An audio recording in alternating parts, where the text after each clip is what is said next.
As-tu déjà entendu parler d'un homme dont le nom a fait pleurer Iblis? Ce n'était pas un prophète, ni un savant célèbre. C'était un croyant discret, sincère, que personne ne regardait, mais que le monde invisible redoutait. Ce nom ne faisait pas de bruit sur terre, mais il résonnait comme un tonnerre dans le royaume des djinns.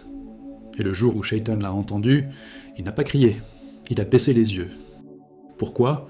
Parce que cet homme avait une lumière que ni le péché, ni la ruse, ni les chuchotements n'avaient pu éteindre.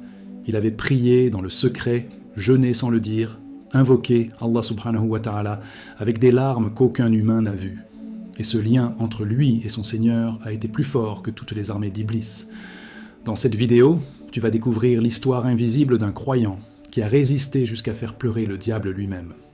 Tu vas comprendre pourquoi certaines âmes sont redoutées dans le monde des ténèbres, ce que Shaitan fait quand il perd un serviteur d'Allah, et comment toi aussi tu peux devenir un nom qu'il ne supporte pas d'entendre. Mais attention, ce que tu vas entendre ici, peu de gens l'ont entendu jusqu'au bout. Et Shaitan fera tout pour te distraire ou te faire quitter la vidéo avant la fin. Alors ne lui donne pas cette victoire, reste jusqu'au dernier mot. Et si tu veux continuer à dévoiler les vérités que l'ennemi ne veut pas que tu saches, abonne-toi maintenant à Les Voix de la Lumière et active la cloche. Ta foi est une lumière. Ce que tu fais avec aujourd'hui peut faire pleurer Shaitan demain. Quand le nom d'un serviteur fait trembler Iblis, et ce que les djinns murmurent entre eux dans le monde invisible, il y a des noms que les humains ignorent, mais que les djinns redoutent.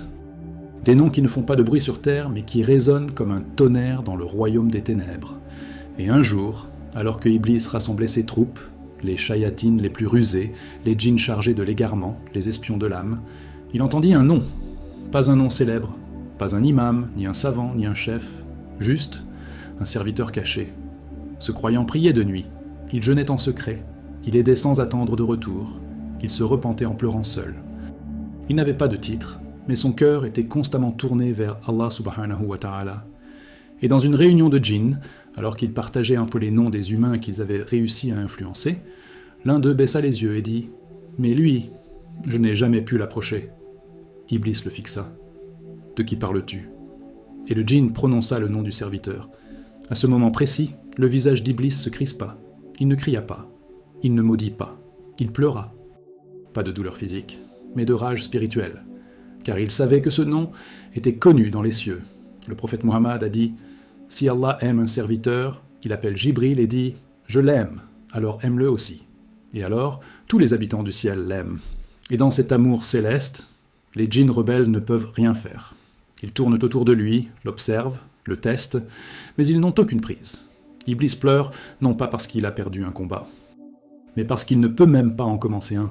Il voit cette âme entourée de lumière, protégée par les invocations qu'il déteste, élevée par des actes que personne ne voit.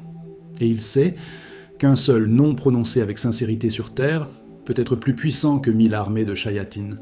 Dans le prochain chapitre, tu vas découvrir ce que Shaitan tente de faire quand il ne peut pas toucher un croyant, et comment il tente alors de faire tomber ceux qui l'entourent. Quand Shaitan échoue à te toucher, il attaque ceux que tu aimes pour te briser de l'intérieur. Lorsque Iblis réalise qu'un croyant est protégé par la lumière d'Allah, subhanahu wa ta'ala, qu'il est entouré par les anges, constant dans le dhikr, sincère dans ses prières, il ne renonce pas. Car Shaitan n'a qu'un seul objectif, détruire ce qui rapproche l'âme d'Allah. Alors, s'il ne peut pas percer ta foi, il contourne, et il s'attaque à ce que tu aimes, ta famille, tes enfants, ton mariage, tes amis, ton cœur. Le prophète Muhammad nous a avertis dans un hadith bouleversant, Shaitan place son trône sur l'eau puis envoie ses armées. Les plus proches de lui sont ceux qui causent le plus de division. Et c'est là que tout commence. Si Shaitan ne peut pas entrer par la porte de ta foi, il entre par les fenêtres de ta douleur émotionnelle. Il va semer le doute dans ton couple. Une mauvaise parole, une mauvaise interprétation, un silence prolongé. Il va troubler le comportement de tes enfants, une agitation soudaine, un rejet de la prière, une insolence inexpliquée. Il va troubler ton entourage pour t'épuiser émotionnellement jusqu'à te faire douter, non pas d'eux, mais d'Allah lui-même. Et pendant que tu souffres de voir ceux que tu aimes s'éloigner, se perdre ou t'abandonner, Shaitan te chuchote. Et où est ton Seigneur maintenant ? Pourquoi t'a-t-il laissé souffrir alors que tu étais fidèle ? Mais c'est là le test le plus fin. Ce que Shaitan ne supporte pas, c'est que, même dans la solitude, le silence, les larmes, le vrai croyant continue d'invoquer. Il tombe à genoux, dit « Ya Rab » et ne rompt pas. Et chaque fois qu'il fait ça, un cri se fait entendre dans le monde invisible, car Iblis comprend que son échec est total. Et c'est à ce moment qu'il convoque ses shayatines pour une mission encore plus subtile. Dans le prochain chapitre, tu vas découvrir comment Shaitan essaie alors de corrompre la mémoire du croyant, en infiltrant ses rêves, ses pensées et même ses souvenirs. Quand Shaitan ne peut pas briser ta foi, il tente d'empoisonner tes rêves et de réécrire ta mémoire. Quand Shaitan ne parvient pas à te faire tomber dans le péché, à te distraire dans ta prière, à faire vaciller ton dhikr, il change de terrain. Il ne t'attaque plus de l'extérieur, il cherche à se glisser à l'intérieur de toi. Et là, il devient subtil comme la brume, sournois comme un souffle dans l'ombre. Il tente de corrompre ce que tu crois être à toi, tes pensées, tes souvenirs et tes rêves. Le prophète Muhammad nous a avertis, le bon rêve est de la part d'Allah, et le mauvais rêve est de Shaitan. Quand l'un de vous voit quelque chose qu'il déteste, qu'il crache 3 fois à sa gauche, et qu'il cherche refuge auprès d'Allah, ce n'est pas un conseil poétique, c'est une instruction spirituelle directe. Shaitan utilise les rêves comme un théâtre. Il y sème la peur, la confusion, les images obscènes, les visages déformés de proches, les accidents, pour troubler ton cœur au réveil. Et pire encore, il réécrit mentalement tes souvenirs. Tu commences à douter de ce que tu as vécu, à croire que tu n'es pas assez pieux, que ton passé est impur, que tes bonnes actions n'étaient qu'hypocrisie. C'est là une ruse ancienne mais redoutable. Il ne veut pas te faire commettre une faute. Il veut que tu crois que tu es indigne du pardon. Et dans ce piège mental, beaucoup se perdent. Ils arrêtent de prier, de demander, de pleurer, parce qu'ils pensent qu'Allah subhanahu wa ta'ala ne les écoutera plus. Mais ce que Shaitan redoute plus que tout, c'est la voix d'un cœur qui invoque malgré la confusion. Quand tu dis « Ya Allah, je me sens perdu », mais toi, tu me vois, le voile se déchire. Car même dans le doute, ton appel sincère est un coup d'épée dans les murmures du Shaitan. Et c'est là qu'Iblis comprend que ce croyant, même fatigué, même blessé, lui échappe. Dans le prochain chapitre, tu vas découvrir le moment exact où Iblis abandonne, et ce qu'il murmure à ses troupes en réalisant qu'il a perdu une âme pour toujours. Quand Iblis abandonne, et le terrible aveu qu'il fait à ses shayatines après sa défaite, Shaitan est patient. Il est rusé, il attend des années. Parfois, il rôde autour d'un croyant toute sa vie. Il observe, il murmure, il attaque, il se retire. Puis il revient. Mais il n'oublie jamais. Cependant, il arrive un moment où même lui plie le genou. Ce moment n'est pas spectaculaire. Il ne vient pas après une grande victoire visible. Il vient dans le silence d'une nuit, alors que ce croyant anonyme, oublié des hommes, se lève pour prier 2 rakats.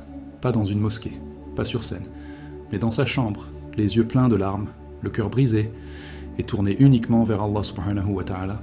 Ce moment-là, Shaitan l'observe. Et il comprend.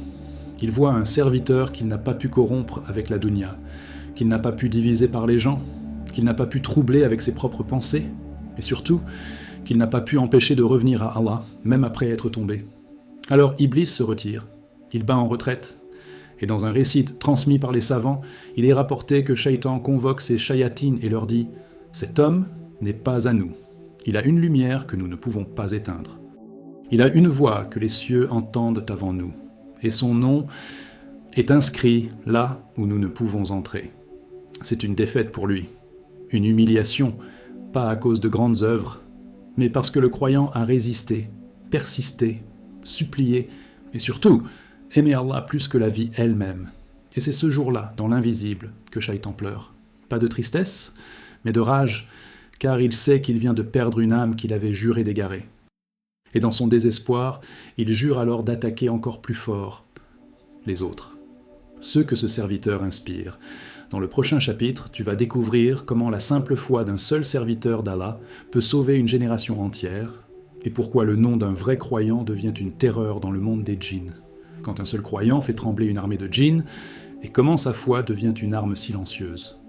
Dans notre monde, il semble faible, peut-être pauvre, peut-être discret, il ne parle pas fort, il ne dirige aucun groupe, il ne possède pas d'armée.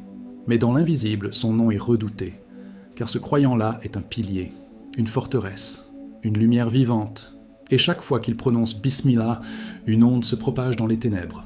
Le prophète Muhammad a dit « Certains hommes sont des clés du bien, des verrous pour le mal. Ce sont eux, les silencieux, les inconnus, les sincères. » Et ce que les djinns et shayatines redoutent par-dessus tout, ce ne sont pas les sabres ni les armes, mais la certitude. Quand un serviteur fait sa prière à l'heure, même seul, quand il dit Astaghfirullah après une faute, au lieu de désespérer, quand il sourit à quelqu'un sans rien attendre, quand il donne en secret, quand il jeûne alors que personne ne le voit, quand il se lève la nuit, rien que pour dire « Ya Allah, je t'aime », les djinns frémissent, ils sentent que la lumière s'élargit, que leur chaîne se brise autour d'autres âmes, que leur influence diminue. Et Iblis le sait. Il dit à ses shayatins « Un seul homme sincère suffit à éteindre tout ce que vous avez semé. » Car la foi de ce serviteur devient contagieuse. Son épouse change, ses enfants changent, ses voisins s'adoucissent, sa voix touche, son silence élève, et partout où il passe, les ombres reculent. Ce n'est pas de la magie, c'est la conséquence naturelle d'un cœur connecté à Allah subhanahu wa ta'ala. Un cœur qui est devenu un phare dans un monde noyé par l'oubli. Et c'est pourquoi, ce jour-là, Iblis ne pleure pas seulement de rage, il pleure parce qu'il sait qu'il vient de perdre plus qu'une âme. Il a perdu un feu de guidance pour des générations entières. Dans le prochain chapitre, tu vas découvrir ce qui arrive à ce croyant après sa mort, et pourquoi même les djinns fuient l'endroit où son âme est déposée. Quand l'âme du croyant monte, et que la terre devient trop pure pour les djinns, la mort d'un croyant sincère n'est pas une fin. C'est un événement cosmique. Ce que les humains vivent comme une perte, le monde invisible le vit comme une victoire. Et lorsqu'un tel serviteur quitte ce monde, les djinns le sentent, car à l'instant où son âme est retirée, un parfum spirituel se répand. Un parfum que seuls les anges et les créatures invisibles perçoivent, et que les djinns détestent. Le prophète Muhammad a dit « Lorsque l'âme du croyant sort, elle est prise avec douceur, enveloppée dans un linceul parfumé venu du paradis, et elle monte vers le ciel. Mais ce que peu savent, c'est que l'endroit où son corps repose devient impraticable pour les shayatines. Les djinns ne s'y installent pas. Ils ne s'en approchent pas. Pourquoi ? Parce que la lumière qui émanait de son cœur imprègne même sa tombe. Certains anciens disent que la terre elle-même pleure quand un serviteur de lumière est enterré, et que la tombe se dilate, accueillant son hôte avec paix. Les anges gardiens qui accompagnaient ce serviteur restent près de lui, et les djinns, qui rôdaient autour de lui de son vivant, fuient à des kilomètres. Ils savent que cette tombe-là est surveillée, et plus encore, certains lieux deviennent sacrés par leur simple passage. Un tapis sur lequel il priait, un coin de sa maison où il invoquait la nuit, un arbre sous lequel il pleurait Allah. Tous ces endroits restent marqués. Et les djinns évitent ces zones comme on évite une brûlure. Ce n'est pas une superstition, c'est le respect spirituel qu'impose un serviteur d'Allah qui a marché sur cette terre avec sincérité. Et c'est pourquoi, même après sa mort, Iblis ne peut effacer sa trace. Il peut faire oublier son nom aux hommes, mais jamais au monde invisible. Dans le prochain chapitre, tu vas découvrir comment le nom de ce croyant est inscrit dans les cieux, et pourquoi Iblis fait tout pour empêcher que d'autres prennent sa place. Le nom que les cieux n'oublieront jamais, et pourquoi Iblis veut l'effacer des mémoires humaines. Lorsque le croyant meurt, les vivants peuvent l'oublier. Les photos s'effacent, les réseaux se taisent, la tombe devient silencieuse. Mais dans les cieux, son nom reste inscrit. Il est écrit dans les registres des anges. Il est mentionné parmi les serviteurs aimés d'Allah subhanahu wa ta'ala. Et chaque fois que son nom est prononcé avec foi sur terre, les cieux répondent avec bénédiction. Le prophète Muhammad a dit « Les habitants du ciel aiment celui que les habitants de la terre ignorent. » Et c'est exactement ce que Shaitan déteste. Iblis ne peut plus toucher ce croyant, mais il peut encore attaquer sa mémoire. Il veut que son nom ne soit plus cité, que ses enseignements soient oubliés, que sa sincérité soit ridiculisée, que sa lumière soit ensevelie sous l'indifférence. Alors il pousse les gens à minimiser sa vie, à douter de sa sincérité, à tourner les générations futures vers les célébrités, les puissants, les bruyants, et à ignorer les silencieux, les discrets, les sincères. Mais chaque fois qu'un enfant mentionne ce serviteur dans une invocation, chaque fois qu'un ami se souvient de lui dans une prière nocturne, chaque fois qu'une aumône continue porte son nom, le trône d'Iblis tremble, parce qu'il sait que ce nom pourtant ignoré sur terre est honoré là où il ne pourra jamais entrer. Et c'est là que le plan d'Iblis change encore.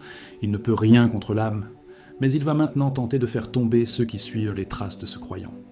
Dans le prochain chapitre, tu vas découvrir comment Shaitan cible les proches du serviteur fidèle après sa mort et les pièges qu'il leur tend pour détruire l'héritage spirituel qu'il a laissé.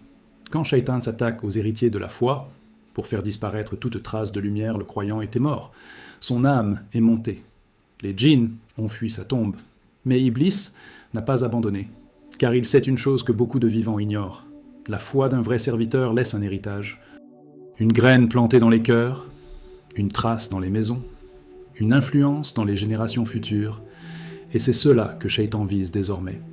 Il se tourne vers ceux qui restent, son épouse, ses enfants, ses amis, ceux qu'il a guidés, touchés, éveillés, et il chuchote « Ton père est mort, reviens à ce monde, ce n'était qu'un homme parmi tant d'autres. Tu peux vivre ta foi à ta manière sans exagérer comme lui. » Il sème la comparaison, la fatigue, le détachement. Il les pousse à douter, à abandonner petit à petit les habitudes du défunt, à délaisser la prière en groupe, à oublier les invocations du matin, à ranger le Coran qui restait toujours ouvert, à remplacer les larmes de dhikr par les écrans de distraction.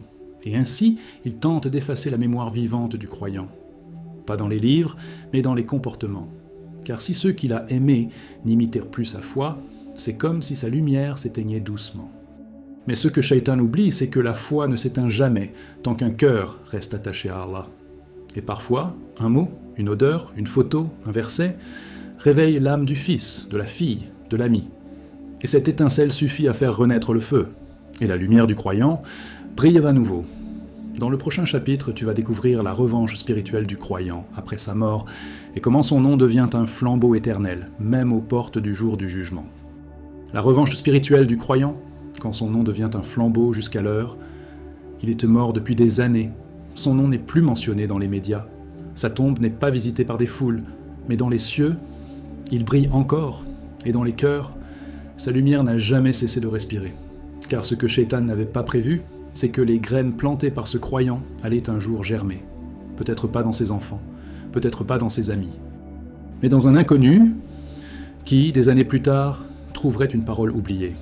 Un journal, un enregistrement, un hadith partagé sur un vieux téléphone, et cette étincelle, transmise par lui, enflammerait une autre âme.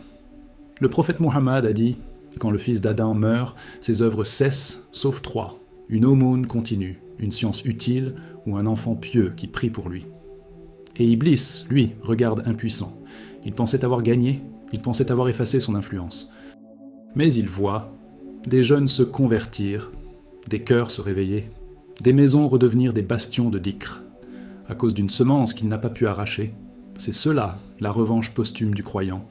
Son nom devient un flambeau transmis de bouche en bouche, pas comme un héros mondain, mais comme un rappel vivant.